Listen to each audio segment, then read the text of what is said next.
Қайырлы күн достар, менің арнама қош келдіңіздер. Бүгін өте дәмді болып шығатын, өте дәмді шағын пиццалар дайындайтын боламыз.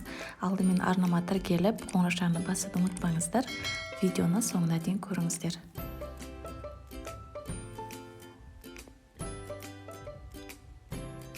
Алдымен қамырын дайындап аламыз. Ол үшін бізге жылы сүт қажет. Сүтімізге жылы суымызды қосамыз, және де сұйық майымызды қосамыз. Бір жұмыртқаның ақуызын саламыз. Және де ашытқымызды қосып, бір шай қасық қант, бір шай қасық тұз салып, бәрін жақсылап араластырамыз.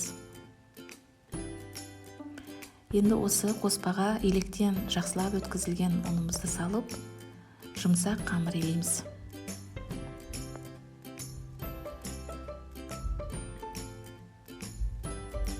Міне иледік. Өте жұмсақ болу қажет. Бетін орамалмен жауып, жылы жерге қойып қоямыз. Нанымыз көтерілгеннен кейін, енді нанымызды, қамырымызды теңдей бөліктерге бөліп аламыз. Бетін жауып, тағы да орамалмен бір 10-15 минутқа қойып қоямыз. Қамырымыз көтерілгеннен кейін, енді осылай, яғни стаканның көмегімен ортасын басып шығамыз. Басып шыққаннан кейін шанышқымен араларын жақсылап тесіп аламыз. Яғни көтеріліп кетпеу мақсатында. Енді арасына салмасы өз қалауыңызша саласыздар.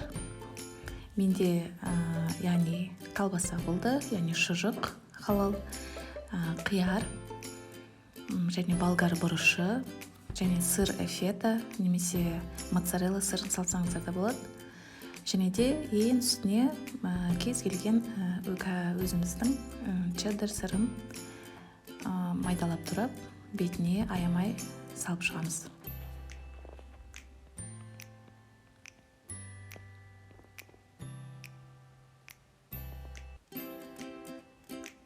Енді жұмыртқаның сарысымен жан-жағын жақсылап бір тегіс етіп жағып аламыз. 200 градуста ысып тұрған пешке қызарғанша пісіреміз.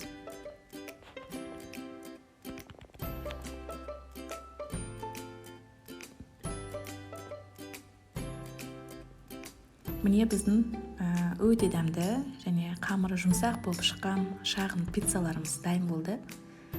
Сәл суытып алғаннан кейін бірден балаларыңызға, отбасыларыңызға ұсынсаңыздар болады. Қамыры өте жұмсақ, арасындағы салмалары енді өз қалауыңызша кез келген көкөністі, яғни шұжықты өздеріңіз қалауыңызша салсаңыздар болады. Міндетті түрде отбасыларыңыз үшін жасап көріңіздер. Бұл пиццаның ерекшелігі, яғни балаларыңыздың мектепке, яғни де басқа жаққа шыққан кезде сөмкелеріне салып алғанға өте ыңғайлы. Ұнаса лүпіл басып, менің арнама тіркелуді ұмытпаңыздар.